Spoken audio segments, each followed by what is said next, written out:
I'm shocked that I don't know where to take the mantle from. I've walked into the parliament and I've seen even sittings there are contrary to the way it's supposed to be. We are fooling Kenyans. I'm seeing Kenya Kwanza today have occupied spaces for Azimio. What is it that they're trying to demonstrate? As I was coming to parliament, I've seen heavy security roadblocks. What is wrong in this country? I'm from Namibia where we were moving smoothly. I came here knowing very well that debate on finance bill was going to run 2 weeks.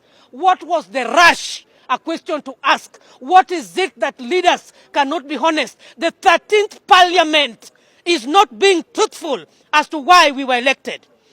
I've also heard before I left the country, when even members of the government were complaining that they don't know how to dodge, themselves they are under captivity. They cannot be open.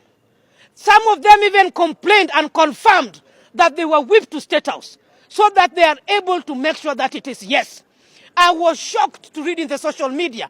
I don't know whether content creators were the ones who were lying, to hear a senior government officer in this government talking about no projects would go to places where are going to reject the finance bill.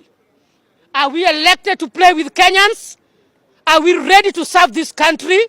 Are we ready to represent as per the Constitution 2010? I'm shocked. I don't know where to take the mantle from as a woman. I think this country requires adequate and thorough leadership. What is taking place is wrong. As a project planner, what ought to have come first, in my own view, he was the one who was driving this mantle. The Debt and Privatization Committee was supposed to table for this country what is the level and the state of this country in terms of loans, in terms of guarantees given. That would have been the first cycle. The second cycle now was supposed to be the budget to be read, that which I've found being read in Parliament with a section of legislatures. It is sad. This is a budget which is going to be managed by taxpayers' money.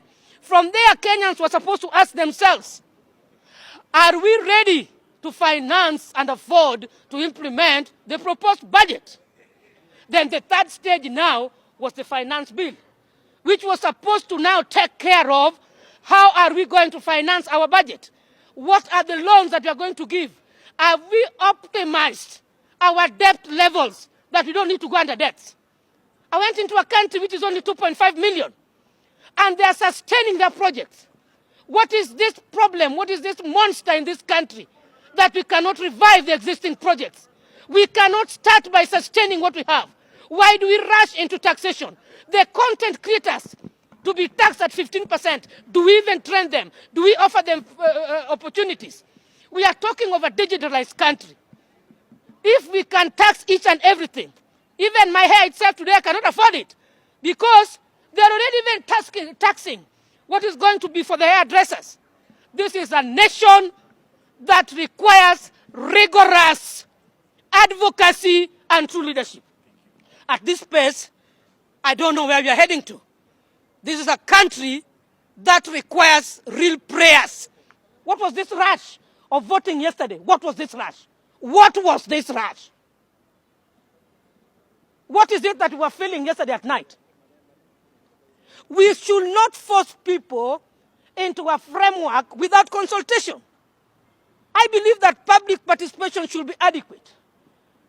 This finance bill did not undergo a relevant and secure public participation. The Kenyans are just getting glimpses of it. How do you tax somebody who's already having a thatched greenhouse and is comfortable doing agriculture at home? Then you keep on talking of many things, zero rating exempt, zero rating exempt, zero rating exempt. What are you talking about? It is a pity.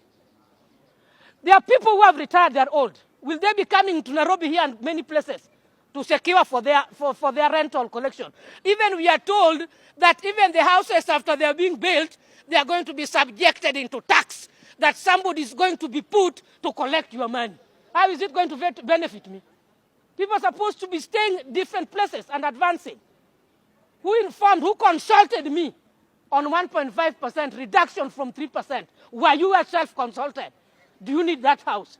We are joking with this country, and people must rise in arms. When you see policemen shunning away the voices of Kenyans, something is pretty wrong.